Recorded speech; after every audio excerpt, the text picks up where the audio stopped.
Let's not make a huge deal over the fact that we're still doing this. Appalachian. Hitler would not eat a burger because he was a vegetarian. The more I hear about this guy.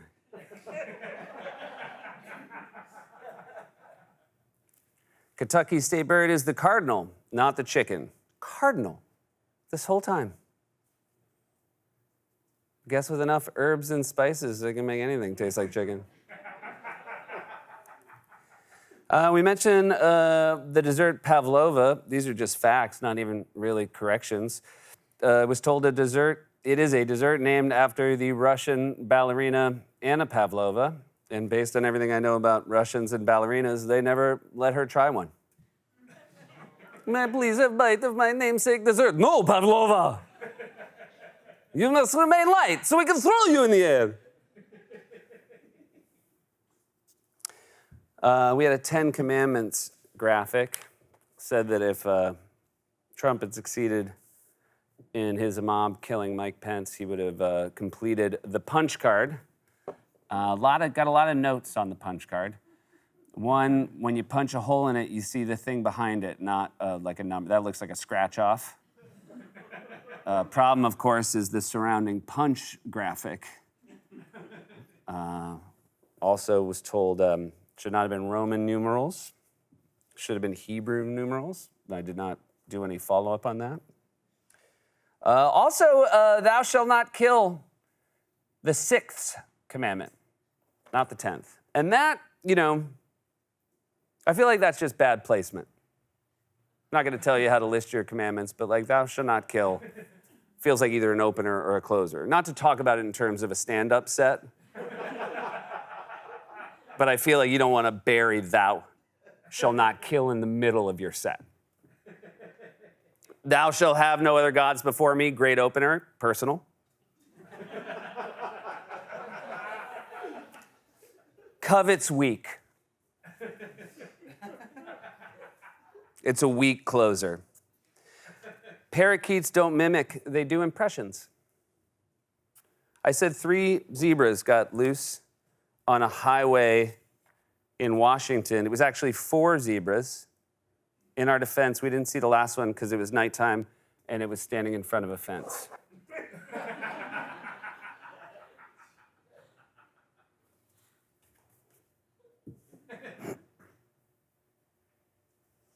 Heard a lot about this. Taylor Swift, friend of the show, big fan of hers, has a new album. Tortured Poets Department has a song, Albatross, with the lyrics, and I quote, wise men once read fake news and they believed it. Jackals raised their hackles. You couldn't conceive it. And yeah, a lot of correction heads. That rang a little familiar. One of the early Jackal mugs. And do I think it was stolen? No. I do not think Taylor Swift owes me an apology for that song. I do, however, take issue with the very next song on the album, Mandolin, not sure if you've heard it, that has the lyrics, here comes Birdbane, running around town causing a whole bunch of trouble. That I will not write off as coincidence. This was, I think it's almost the 3rd time we showed Cliffhanger before everybody got very upset about it. They believe that the way we visually represented a cliffhanger was incorrect. That when you think about it, a coat hanger is not a hanger off the side of a coat. It's a coat hanging off a hanger. So therefore, a cliffhanger should look like this. I hope you can all sleep now. Hey, we did have our cliffhanger at the end of, our last corrections. And a lot of people were asking, hey, was that Doug Jones? Was that the real Doug Jones? in the Mac Tonight head, and I gotta be honest, I wanted you to think that. I even had some plans in corrections moving forward as to how I'd address it, and then good old Mike Scollins goes right to old Instagram. Posts a photo of himself holding the head. Dream come true, he writes.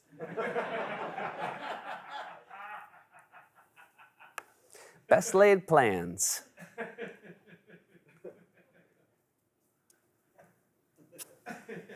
I said YouTube, whenever you have notes about the closed captioning, I say that YouTube does our closed captioning. It is not done internally. And a bunch of you said, actually, the quality is too good for what YouTube does for most videos posted on YouTube. They believe that it's likely NBC is paying an external captioning service to do our videos. So I went to NBC and I asked them what the answer to this question was, and they responded the way they always do. What? Huh? Speaking of captioning, discussed last episode how I did an impression of a former president. I described that impression as a C- Bush. You all raced to the gutter. But then one of you said that on their closed captioning, C- Bush was spelled out C- nice Bush. So I think your TV might be set on Borat. C- nice Bush.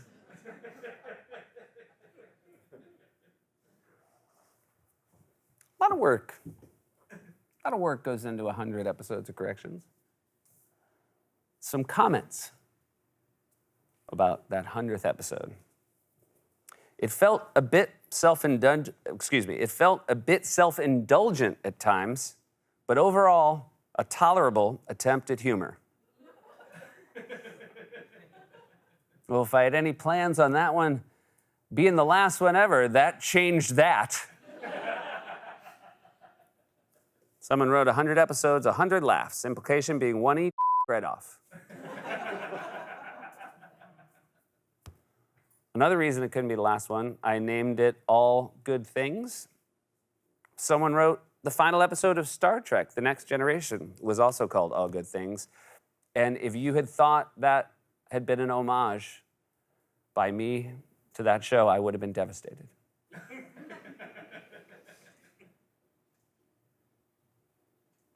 I mentioned bringing my son, Ash, to a Rangers game. I said it was his first organized sporting event. One of you wrote in, I remember my first organized sporting event with my father, too. He said, don't call it an organized sporting event. Fair. Felt very wooden after I said it. Also had ending of the last correction. And this is really maybe why I'm still doing this.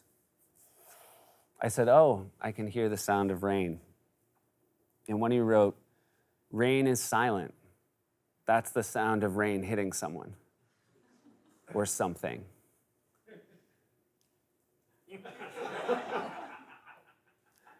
Made me Colin Quinn my knuckle shoe.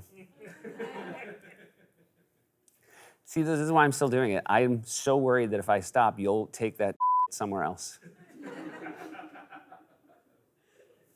I can't do that to the world. We had it was a good joke. I complimented a joke someone wrote in about Buck in our last episode. And the person was very happy they used it. They wrote, Seth used my Buck laughs joke. And while it's true I haven't met Buck in person, we do follow each other on social media. That's really cool. So glad you guys do that. Never meet him in person. You guys, I am so happy that someone could make an online relationship with Buck. Is the sweetest guy. If he ever has to meet for lunch, throw your phone in the river.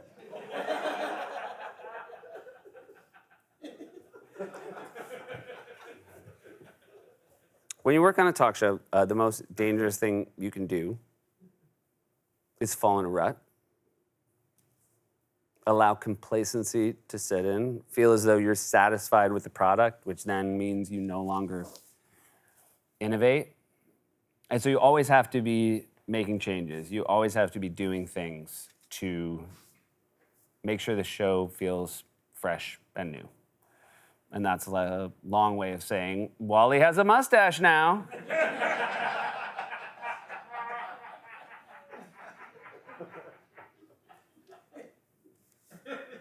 Wally's new mustache was on display Tuesday's show. Wally was in at this point in the broadcast. And you are also fascinated as to when and how much Wally gets paid for sketches. Now, in this sketch, Wally had a big role, but he didn't actually have a speaking part. He did a lot of pantomime, panto, as Shoemaker calls it. And the question was, does he still get paid if he just mouths the words? He does, but the only difference is when I pay him, I only mouth my words. I say, and then he'll take it and say, this isn't enough money, and then I'll say,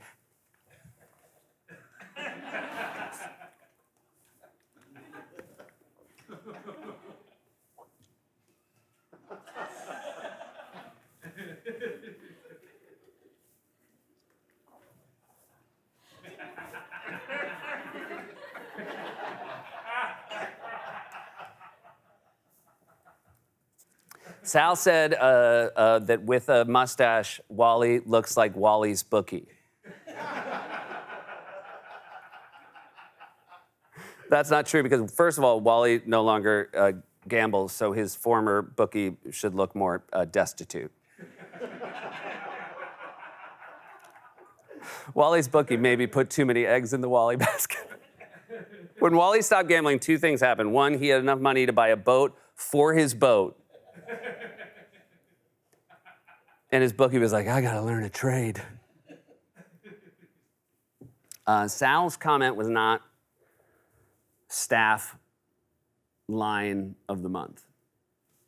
There was a truly great line spoken by one of our staff members. We, last week before we went on our hiatus, Daniel Radcliffe was on the show, and our producers, Kevin, Sarah, and Henry, come into my room every night to talk about the guests that are going to be on the show that evening. And I was going to talk about my kids with Daniel, and so I asked Henry, I said, what is Daniel's situation? He goes, he has one kid, but they never say the name publicly. And then Kevin said, is it Voldemort?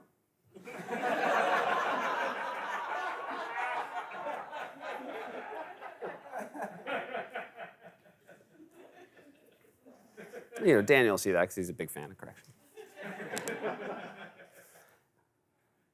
I was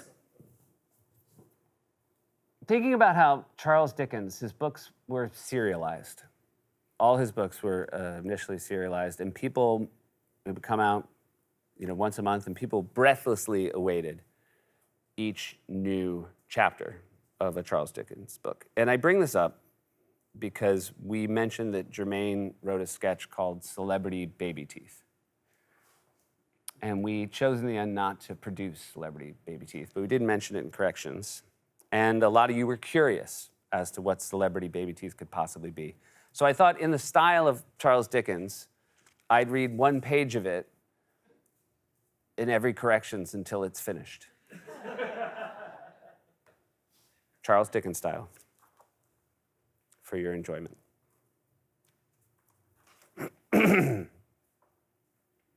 Welcome back to Late Night. We like to do a lot of different types of comedy on this show. Often we do segments that we want you to think about. Sometimes we do segments you don't have to think about. But then every once in a while, we'll do a segment that you probably shouldn't think about. Our next segment is one you should almost certainly not think about too much. Please put your hands together for Celebrity Baby Teeth. Oh, look who's still here. Interesting. The fact that you've decided to stick around, and we'll leave it there.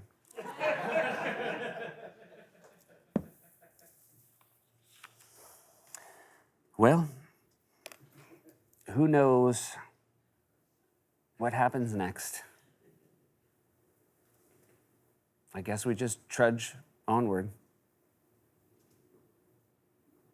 Together. For we know not else what to do. See me next week.